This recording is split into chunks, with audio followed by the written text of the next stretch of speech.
Dios le bendiga, amado hermano, amada hermana, amigo que nos escucha en este día.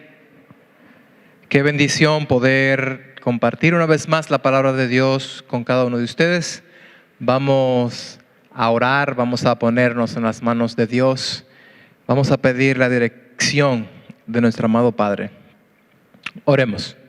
Señor, Dios del cielo y de la tierra, soberano Rey, nos humillamos delante de tu presencia. Reconocemos, oh Dios, tu poderío, reconocemos tu grandeza. Nos regocijamos en ti, Señor, y estamos gozosos de poder estar en tu presencia. Como decía el salmista, en tu presencia hay plenitud de gozo. Padre, te pido en esta hora que uses a este siervo para tu gloria, que tu nombre sea en todo glorificado y que tu pueblo sea edificado a través de estas palabras, que podamos vivir al conocer más tu palabra, una vida piadosa, una vida limpia, una vida agradable delante de tus ojos. En el nombre de Jesús. Amén. Bien, hermanos, en esta sección que estamos estudiando de la primera carta del apóstol Pedro, a partir del capítulo 1, versículo 13, podemos apreciar diferentes enfoques que hace el apóstol en cuanto a la santidad del creyente. En los versos del 13 al 17 del capítulo 1, nos dice que debemos ser santos por lo que Dios es, por la naturaleza santa y justa de Dios, mientras esperamos la manifestación gloriosa de nuestro Señor Jesucristo. De los versos 18 al 21, nos dice que debemos ser santos por la obra que Dios ha hecho en nosotros mediante la redención por medio de la preciosa sangre de Cristo. Luego en los versos 22 al 25 nos dice que nuestra santidad se verá reflejada en la relación de comunión con nuestros hermanos en Cristo.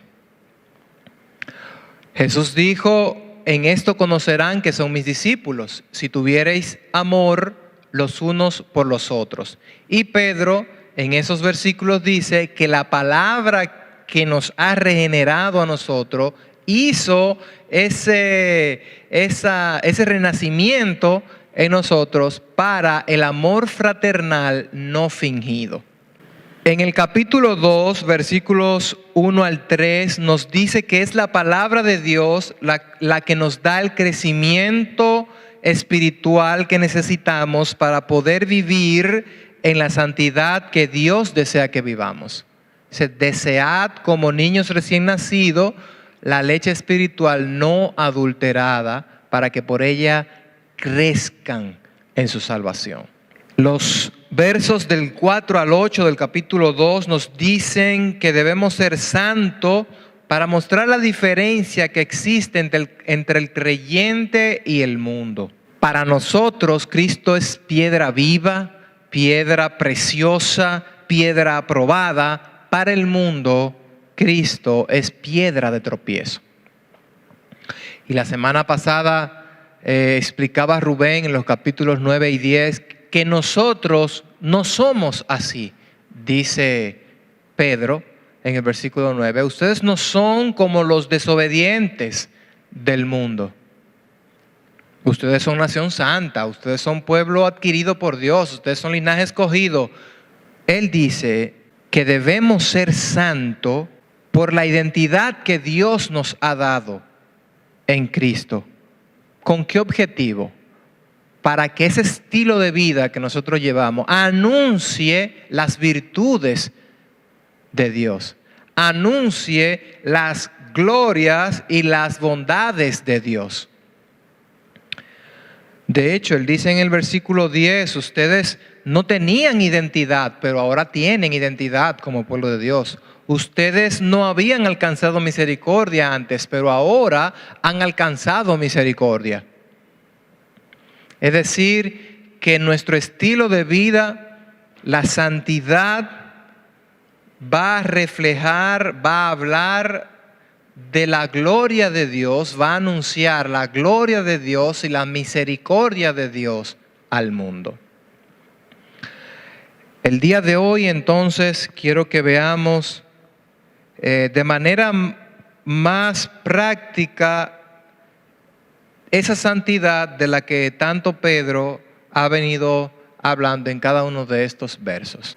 Pedro dice en el versículo 11 del capítulo 2 de Primera de Pedro: amados, yo os ruego como a extranjeros y peregrinos que os abstengáis de los deseos carnales que batallan contra el alma, manteniendo buena vuestra manera de vivir entre los gentiles, para que en lo que murmuran de vosotros como de malhechores, glorifiquen a Dios en el día de la visitación al considerar vuestras buenas obras. Fíjense, vamos a ver en este primer punto obras que evitar. Fíjense que Pedro les dice: amados, les ruego.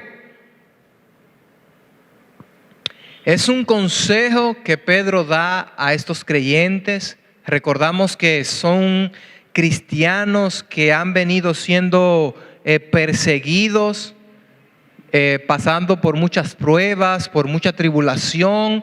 Pedro está consolando a estos hermanos y le dice: amados. Y esa palabra amados, más que un decirlo, era un sentir. Y podemos estar seguros de ello porque Pedro, por su amor a ellos, en la condición en la que ellos se encontraban, decide escribir una carta para el consuelo de ellos, para que ellos tuvieran esperanza. Por amor a ellos, les recuerda la esperanza que ellos tienen en Cristo para consolarlos. Les habla de la santidad que debemos tener en Cristo, de la vida pura que debemos tener en Cristo, por amor a ellos. Fíjense cómo lo dice amado. De hecho, en el versículo 22, cuando dice que hemos sido regenerados para el amor fraternal no fingido, él no iba a fingir llamándolo ay amado y por atrás pensando otra cosa. Su amor era verdadero, su amor era genuino. Lo demuestran sus palabras en toda la carta. El amor de Pedro por los creyentes a quienes le estaba escribiendo era genuino. Y aquí en este versículo vemos que él le dice: con amor, amados. Y utiliza también la palabra les ruego. Le estaba dando, lo que venía era un consejo a este pueblo, pero un consejo con autoridad de mandato, un consejo como una orden. Utiliza el ruego porque él sabe que eso es lo que le conviene hacer a ellos. Es como un padre cuando habla con sus hijos y quiere que sus hijos estudien, que se esfuercen, le dice: ay, mi hijo, por amor a Dios, estudia, esfuérzate. ¿A quién le va a beneficiar el esfuerzo? ¿A quién le va a beneficiar el estudio? ¿Al padre o al hijo? Al hijo, obviamente. Pero el padre habla en ese sentido de ruego porque ama a su hijo y quiere que le vaya bien. Y sabe que a través del estudio y del esfuerzo a su hijo va a tener un mejor futuro, es lo que se piensa. Entonces, aunque él les ruega, aunque él les habla con amor, sus palabras no dejan de tener un carácter de orden, de mandato. O sea, no es que si a ustedes se le antoja, amados, si a ustedes se le antoja, amados, si ustedes están de buen humor hoy, si se levantan con el pie derecho hoy, no. Es una orden de parte de Dios que los creyentes tenían que cumplir, tanto ellos como nosotros y en todas las épocas. Amados, les ruego, como a extranjeros de paso por este mundo. Esa es la versión de Dios habla hoy. En la Reina Valera ahí ya leímos, les ruego como a extranjeros y peregrinos. Ya un poquito más nuestro tiempo, Dios habla hoy, esa versión de las Escrituras dice, les ruego como a extranjeros que están de paso por este mundo. Y ya hablamos de nuestra identidad en Dios hace unos domingos. Pedro, eso fue en el versículo 17 del capítulo 1. La semana pasada entonces en el capítulo 2, versículo 9, ya les dije que el hermano Rubén expuso nuestra identidad en Cristo. Cuando habla de que somos nación santa, pueblo adquirido por Dios, linaje escogido, eso es la identidad que tenemos en Dios. Y él vuelve a utilizarla en el versículo 11 y dice, les ruego como a extranjeros que están de paso por este mundo. Conecta el versículo 11 con el verso 9, donde Pedro utiliza nuevamente nuestra identidad en Cristo para que los creyentes entiendan y les quede claro el peso del compromiso que conlleva ser un hijo de Dios, ser nación santa.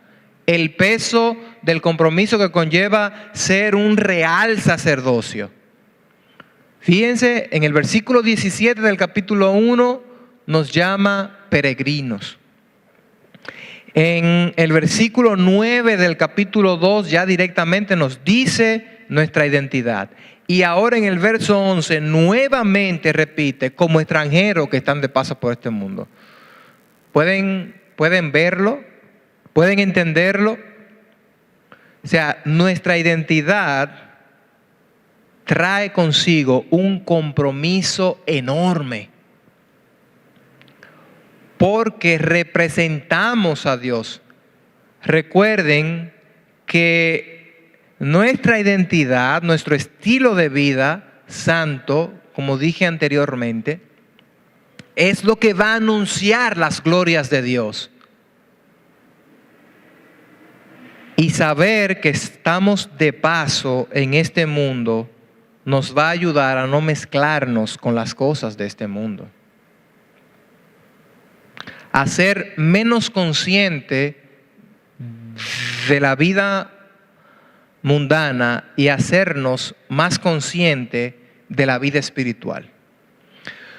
Entonces, con ese peso que nosotros cargamos, más que decir soy hijo del rey, soy un príncipe, y andar con todo el orgullo del mundo y pisotear a los demás porque soy un príncipe y soy un rey, o soy hijo del rey,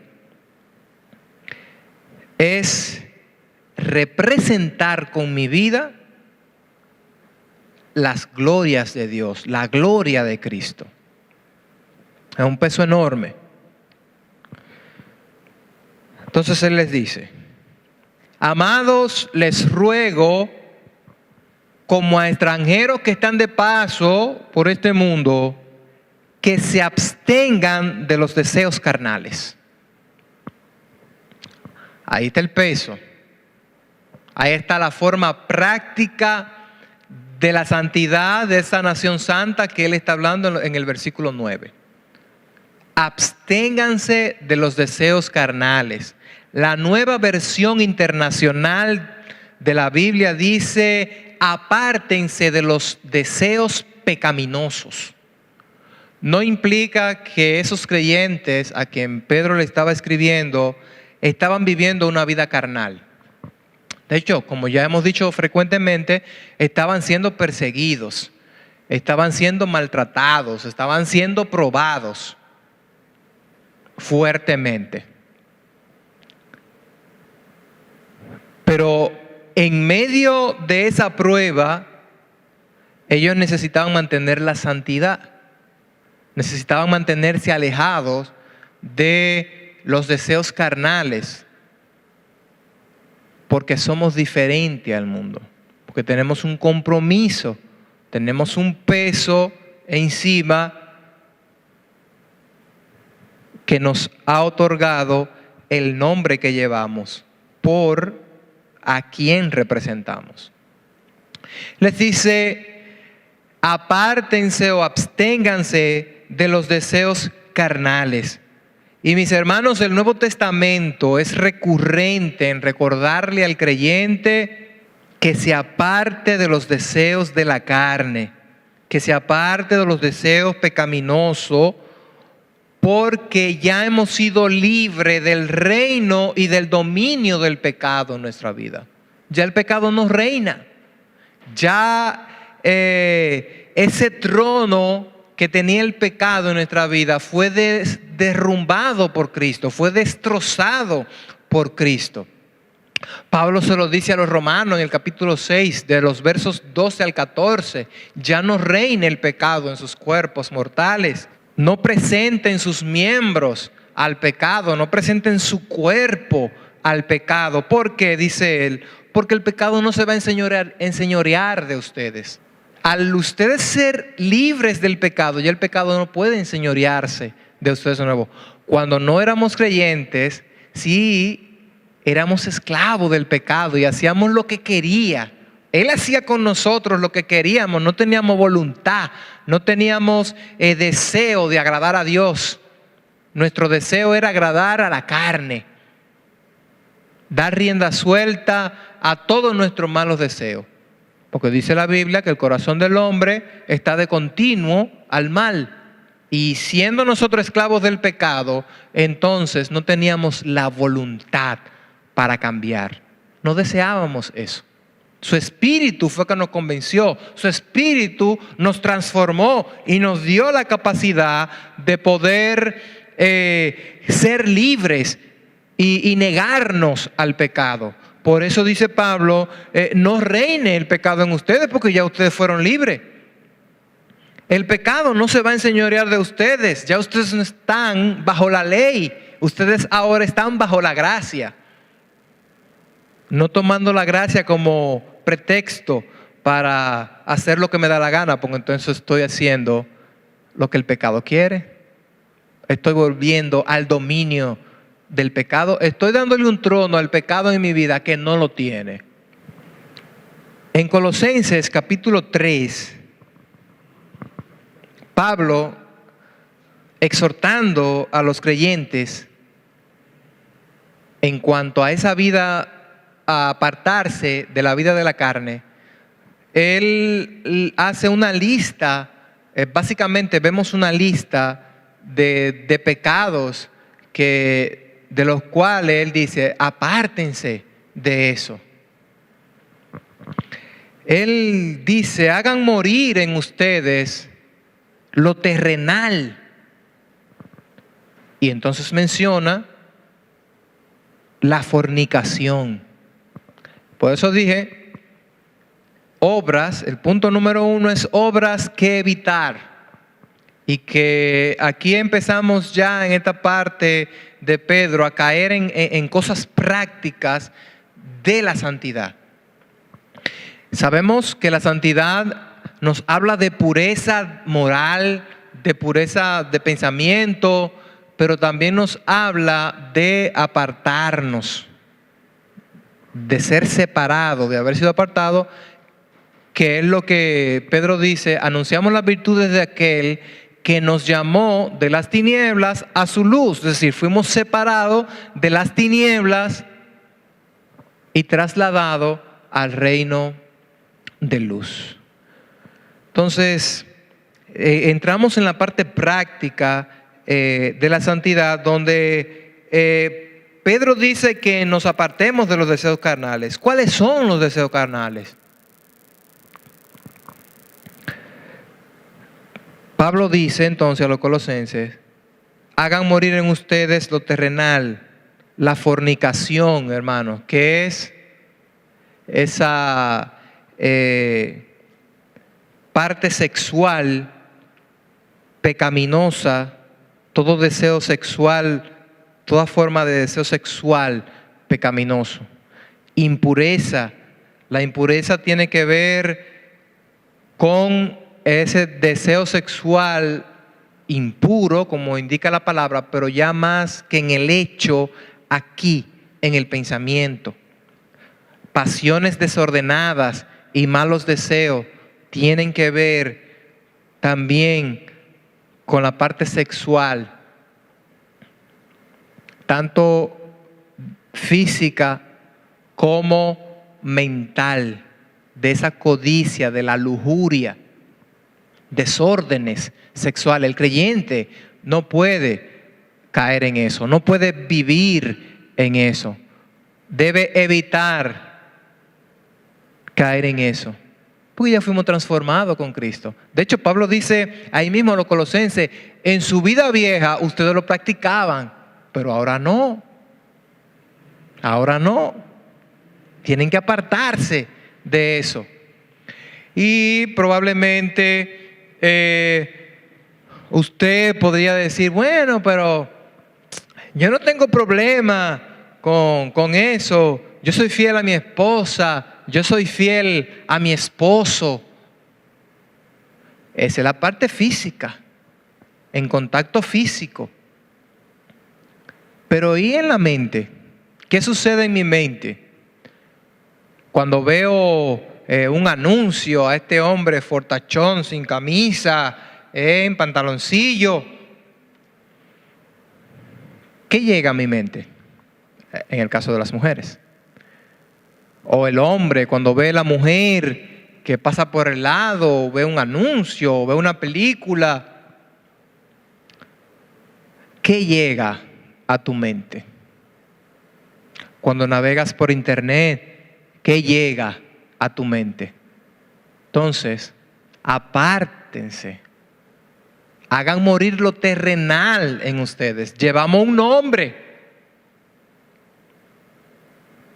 Hagan morir lo terrenal en ustedes. Y dice, y avaricia también, que es idolatría. Y puede parecer que solamente la avaricia es una forma de idolatría, y sí lo es. Cuando usted ama más el dinero que a Dios y hace cualquier cosa por tener más, eso es idolatría. Pero cuando usted le da rienda suelta a sus deseos carnales, sexuales, no está el placer primero que Dios. Entonces eso es idolatría también. Pablo sigue diciendo a la iglesia de los colosenses: dejen también ustedes todas estas cosas. Y menciona más: ira, enojo. Y a primera instancia la ira y el enojo parecen lo mismo. Pero la ira de la que él habla viene siendo el rencor que uno guarda, esa amargura de espíritu que uno tiene en contra de algo que alguien le haya hecho, en contra de alguien que nos ha hecho algo. No actuamos, pero vivimos con ese rencor y esa amargura. Y ya sea que se lo vivamos repitiendo, porque tú me hiciste eso, regularmente la esposa al esposo o el esposo a la esposa, porque tú me hiciste eso, yo me acuerdo que hace qué sé yo cuántos años. Esa amargura y ese dolor, esa es la ira. El enojo viene siendo ya cuando usted explota y reacciona a esa ira. Él dice: dejen eso. Ya ustedes fueron transformados, ya ustedes fueron cambiados por Cristo. Eviten caer en esto, malicia. Nuestra mente maquina muchas veces cosas malas en contra de otros. En este sentido, es toda clase de malicia, pero básicamente es palabras que usamos para dañar a los demás. Y ahí está la blasfemia también, que tiene que ver más con la calumnia, con el chisme, para hacer daño a los demás hermanos, a las demás personas. Dejen eso. No caigan en eso. Eso es pecado. Desagrada a Dios. No están anunciando las virtudes de Dios con ese tipo de conducta. Palabra deshonesta de vuestra boca. Ay, Dios mío. ¿Cuánto cristiano que decir una mala palabra no es nada? A mí me da vergüenza ajena. Yo tengo otro tipo de pecado, ¿verdad? Para no hacerme más justo que el hermano. Entonces, pero escucho hermanos con palabras que yo siento vergüenza ajena. Y cuando la demás gente sabe que ese es cristiano, y dicen, mire, ¿y eso que es cristiano? Entonces, yo como que me da vergüenza y digo, wow, yo también soy cristiano. Palabras descompuestas de la boca del creyente no debe salir. El creyente no puede estar diciendo palabras, lo que nosotros llamamos malas palabras, maldiciones. El versículo 9 de Colosenses capítulo 3, Pablo le dice, no se mientan los unos a los otros. Hermanos, ¿qué es eso? Jordi, ¿dónde tú estás ahora? Yo vengo por Navarrete. Y Jordi de los maestros, no nos mintamos los unos a los otros. No hablemos mentira.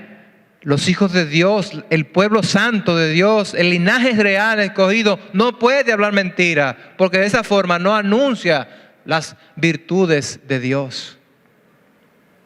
No estamos mostrando la misericordia que Dios ha tenido con nosotros, con ese tipo de conducta. Entonces, mi hermano, esas son las obras que tenemos que evitar. Absténganse de los deseos carnales, dice Pedro, que batallan contra el alma. Hermano, es fácil. Ay, qué bonito, está predicando. Es fácil. No, no es fácil, es una lucha. Y es una lucha constante. Es una lucha día a día. De hecho, hay pecado, y estamos estudiando los miércoles, y le motivo a que se unan a la reunión en Zoom. Estamos estudiando los pecados sutiles, que uno cree que no son pecado. Cosas que uno hace a diario que uno no cree que es pecado. El chisme, la ingratitud, la falta de dominio propio, el egoísmo.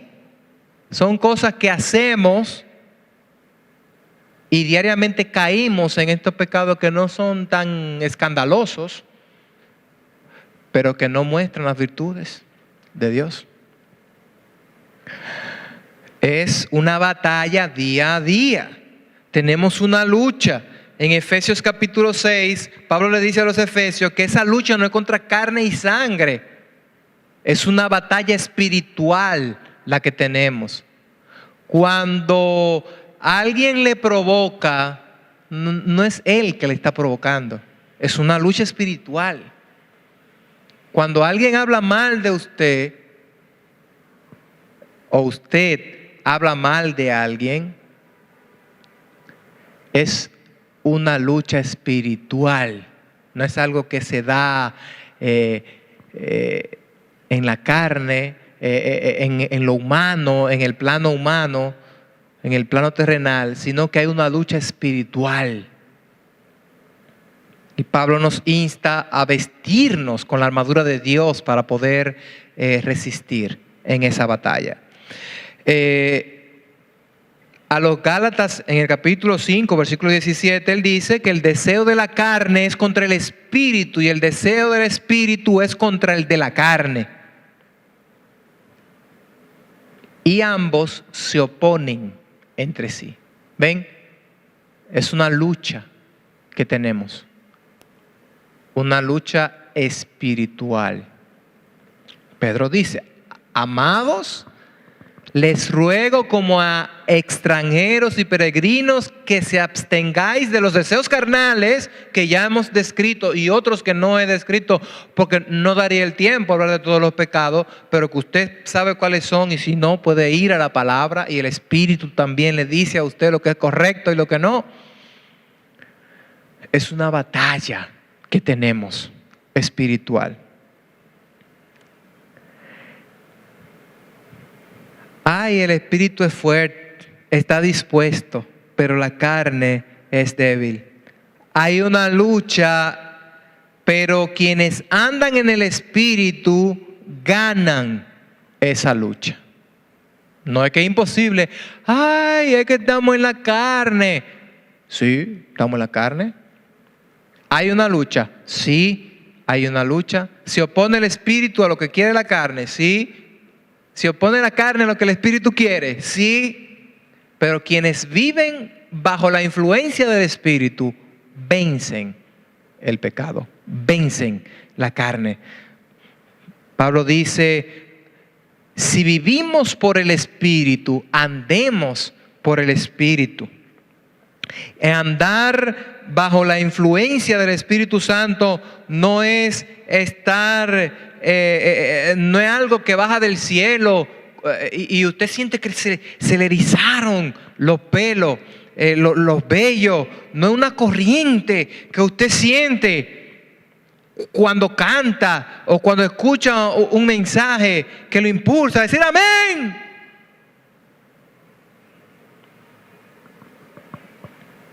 Andar bajo la influencia del Espíritu Santo, o andaremos bajo la influencia del Espíritu Santo en la medida que conozcamos más su palabra y la apliquemos a nuestra vida. Ya les dije, Pedro dice en Primera de Pedro que la palabra de Dios vive y permanece para siempre. Todo pasa menos la palabra de Dios, pero Él dice, deseen como niños recién nacidos la leche espiritual no adulterada, para que por ella crezcáis para salvación. Es a través de la palabra de Dios que vamos a andar bajo la influencia del Espíritu. Si usted no lee la Biblia, obviamente usted no va a andar bajo la influencia del Espíritu Santo. Si usted no estudia la palabra de Dios, usted no va a andar bajo la influencia del Espíritu. Porque la herramienta que el Espíritu usa para influenciar en nuestra vida y cambiarnos es la palabra de Dios. Es el Evangelio. Y si usted no lo estudia, si usted no la lee, si usted no medita en ella, como dicen los salmos, día y noche, ¿bajo la influencia de quién va a andar?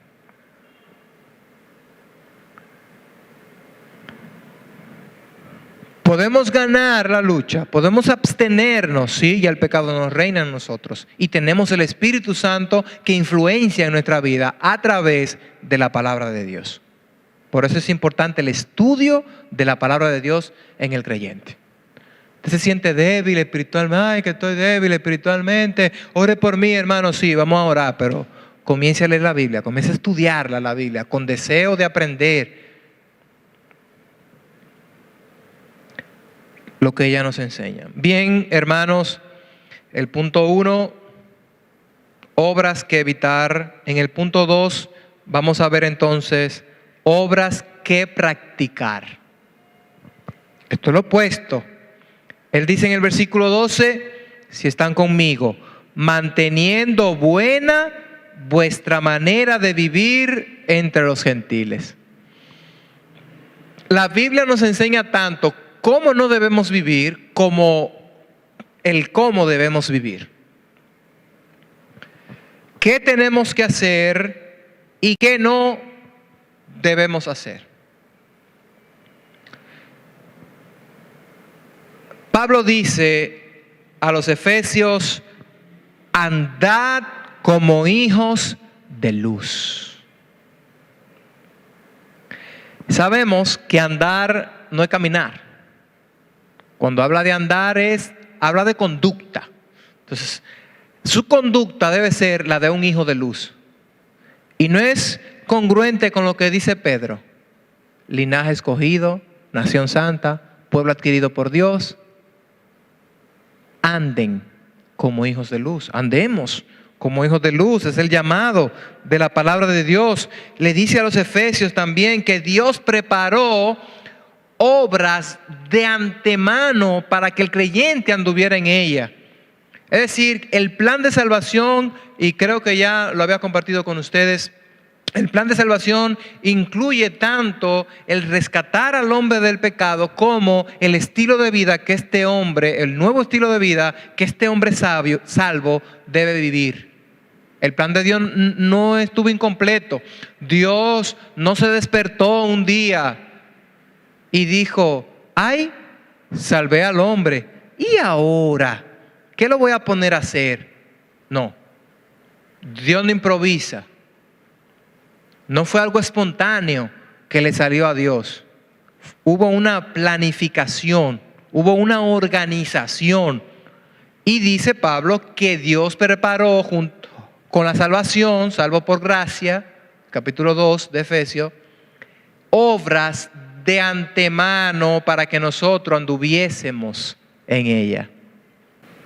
Ahora bien, ¿cómo el creyente puede andar en luz? ¿Cómo el creyente puede, como dice Pedro, mantener buena su manera de vivir entre los no creyentes?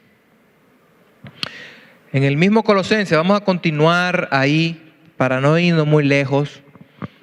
Los versículos del 12 al 17 también él menciona una lista de cosas en las que el creyente debe ocuparse.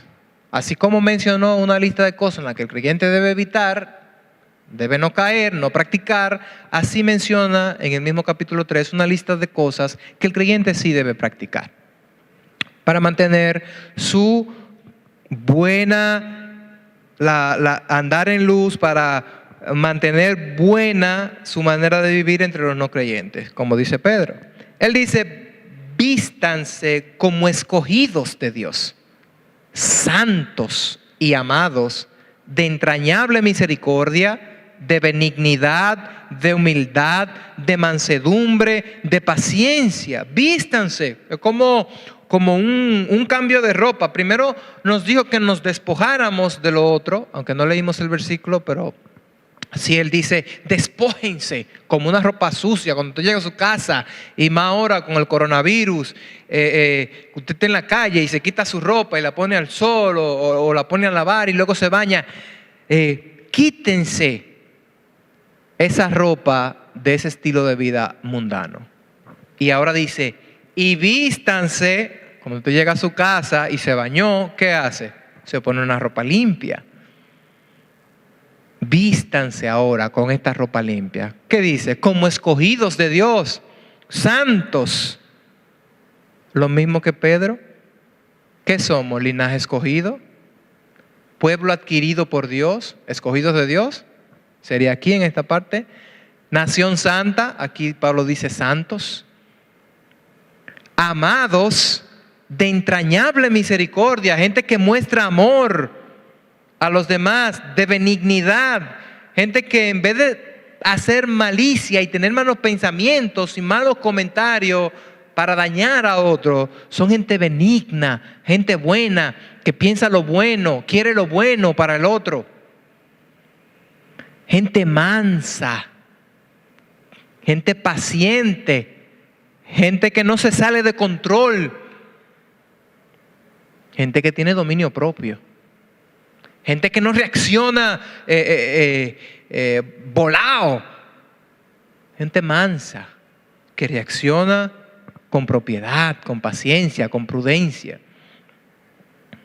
Sigue diciendo más, soportándose unos a otros y perdonándose unos a otros. ¿Cómo es que yo voy a pensar en algo que me hicieron hace 20 años? No debo pensar en lo que me hicieron ni siquiera el día de ayer o lo que me hicieron esta mañana, mucho menos guardar cosas viejas. Perdónense unos a otros. Así que se comportan los hijos de luz. Así que andan los hijos de luz. Así que le mostramos al mundo. Y en esto conocerán que son mis discípulos. Si tuvieran amor los unos por los otros. Así que nos mostramos el amor perdonándonos. ¿Vamos a tener conflicto? Sí, vamos a tener conflicto. Y el mundo va a ver que vamos a tener conflicto. Pero también el mundo debe ver cómo nosotros los creyentes resolvemos esos conflictos. Nos perdonamos, lloramos juntos, hablamos y lo resolvemos, oramos juntos para resolver. No nos sacamos nuestro trapito al sol, donde todo el mundo lo escuche. Si un hermano peca contra ti, llámalo aparte y hazle entender que ha pecado y que necesita arrepentirse. Así actúa el creyente, así actúa el Hijo de Dios, así mantiene un buen estilo de vida frente a aquellos que nos están viendo a nosotros. Entre el no creyente.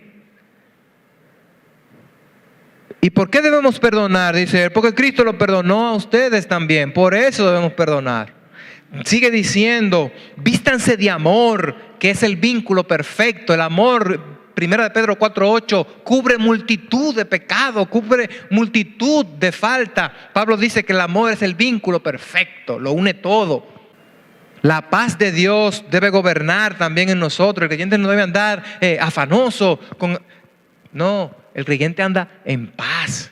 No se desespera con el coronavirus. Si usted está desesperado, pues póngase en paz, tranquilícese. Si está ansioso, tranquilícese. Confía en Dios.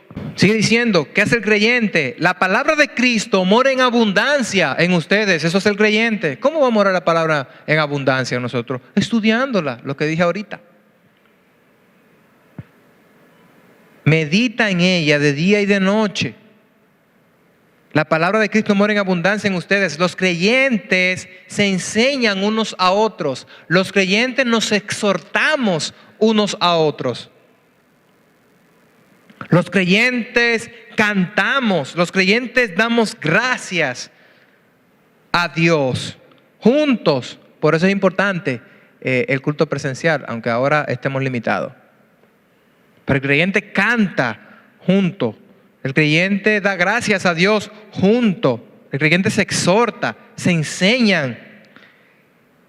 Y dice en el versículo 17, y todo lo que hagan, háganlo, sea de palabras o de hecho, háganlo todo en el nombre de Jesús, dando gracias a Dios por medio de Él.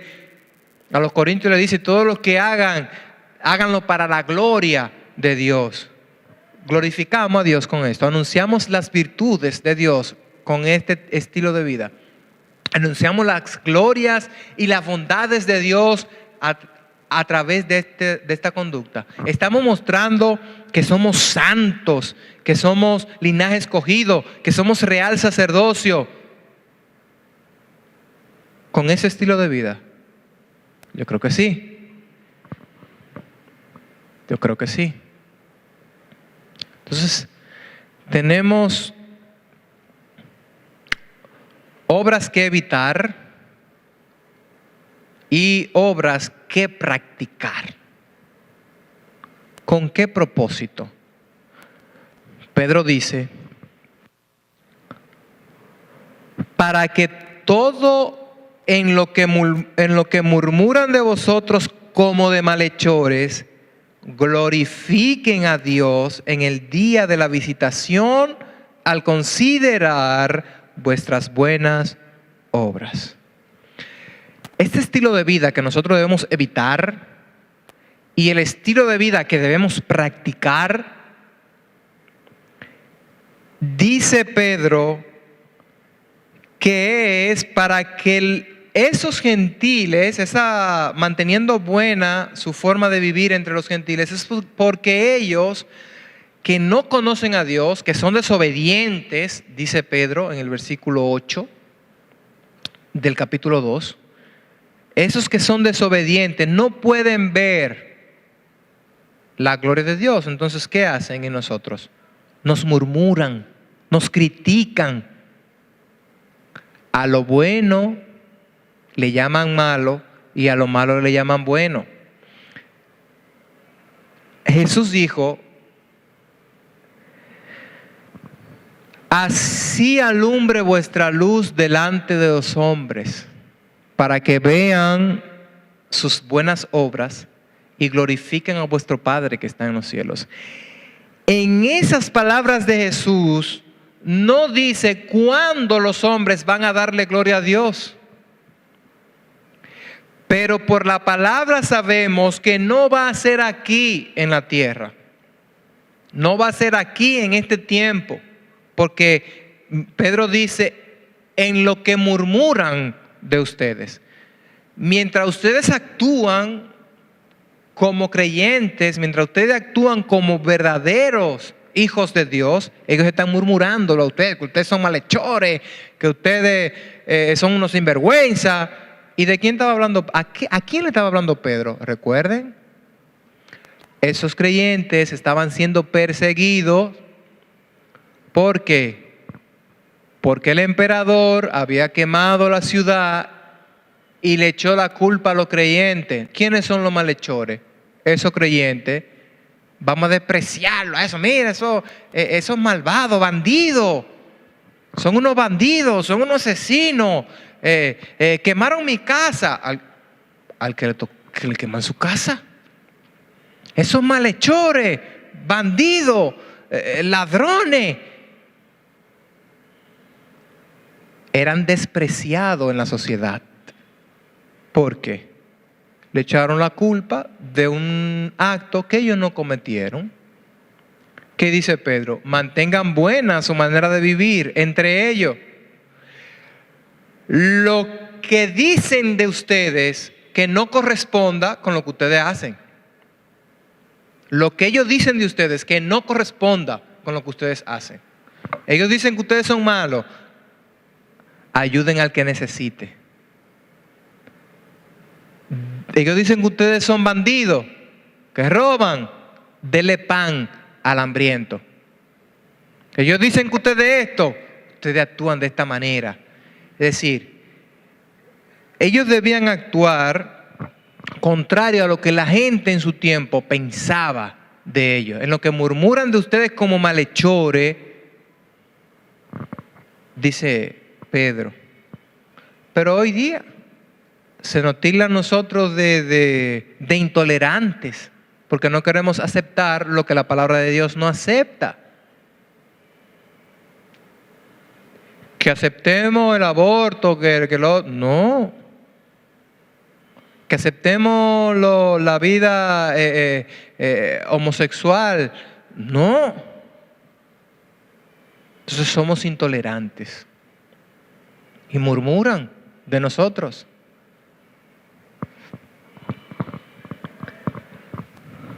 Jesucristo dijo en Juan 15:18, si a ustedes los aborrecen, recuerden que a mí me aborrecieron primero. A Jesús lo aborrecieron. Pero nosotros debemos recordar que si nos aborrecen, a Él lo aborrecieron primero. Entonces, ¿cuándo van a dar los hombres gloria a Dios? Pedro lo dice.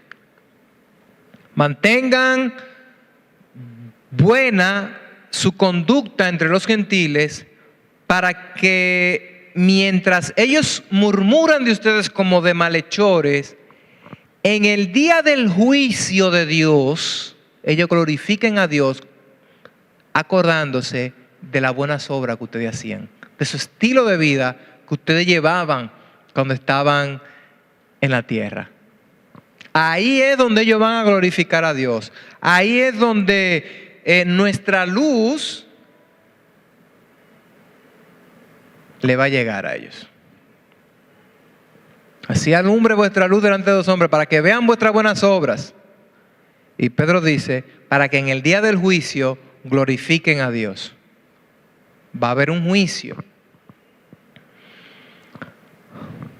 Todos seremos juzgados. Pedro dice que eso va a suceder en el día del juicio final. Todo hombre dará cuenta a Dios. Y en ese momento, los que no amaron a Dios sino que le aborrecieron y a nosotros nos aborrecieron con él, verán las cosas como son y darán gloria a Dios al considerar nuestro estilo de vida, nuestras buenas obras, que fueron preparadas, como dice Pablo, de antemano. ¿Justamente para qué? Para la gloria de Dios.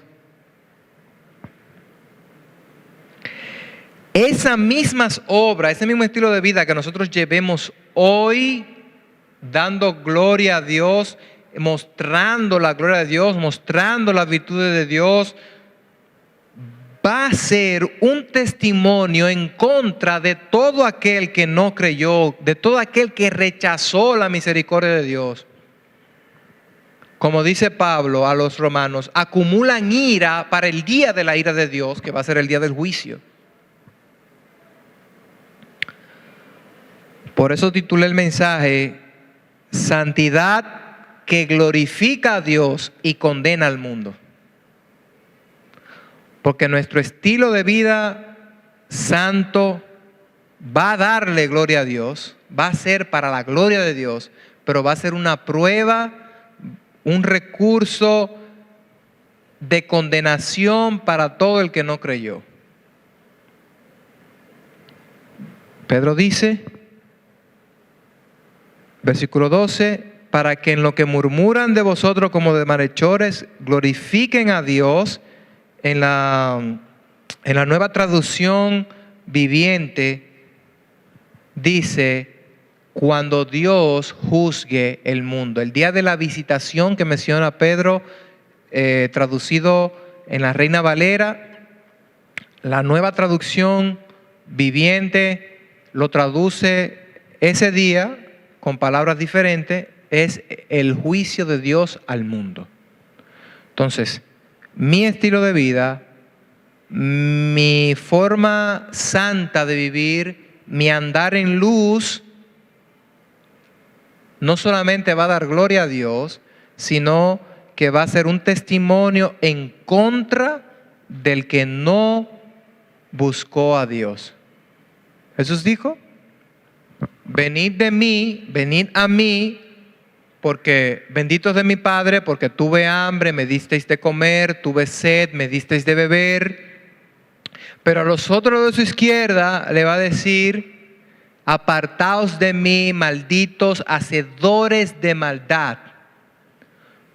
Toma en cuenta las obras del creyente y toma en cuenta las obras del no creyente.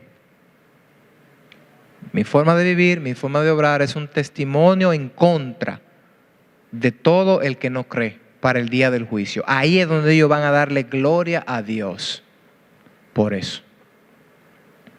Así que hermanos, vivamos de manera santa, evitemos el pecado, pero no se queda con evitar el pecado, sino procuremos practicar las obras que la Biblia nos manda a practicar. Evitemos lo que nos manda a evitar, practiquemos lo que nos manda a hacer.